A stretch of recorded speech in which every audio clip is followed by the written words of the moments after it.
application, start by getting scooted towards the front of the chair, okay? So if they're hemiplegic, they're gonna use that strong side to help them. That weak side can help to its ability, but we're relying on that strong side the most, okay?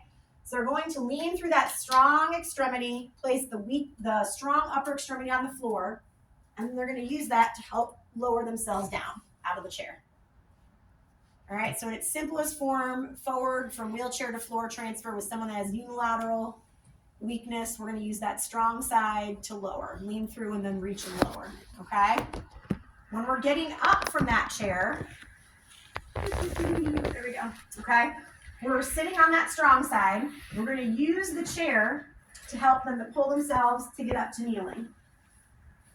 And then from here, they can use that strong arm. We're going to get into a half kneel. So we're taking our strong leg, getting it up, so we can use that strong leg in this arm to help get us forward and back into the chair. Okay?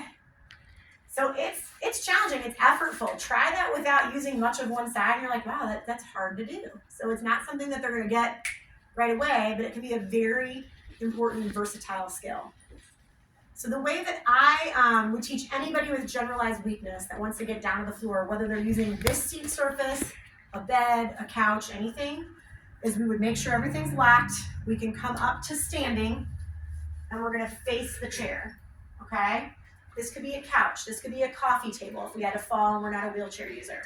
And what we would do is get into a half kneel to help lower ourselves down, tall kneel, and then come to sitting. So that's how I get down to the floor, using any type of anterior support. It does not have to be a wheelchair, okay? When I want to get back up, so let's say I was in the kitchen and I had a fall, and I'm over by the stove, and now I make sure first and foremost, am I okay, right? So I always tell people, make sure that you don't have an injury, there's nothing wrong, and then figure out where there is something to help you get up. So if we can't just get up from the floor, some people can, but not everybody, then we want to teach them, okay, if you fell here, can you get to either hands and knees to crawl? Or can you scooch back? Again, we're playing around with what are their abilities and what's easiest for them. I don't know all this until I start trying it with them.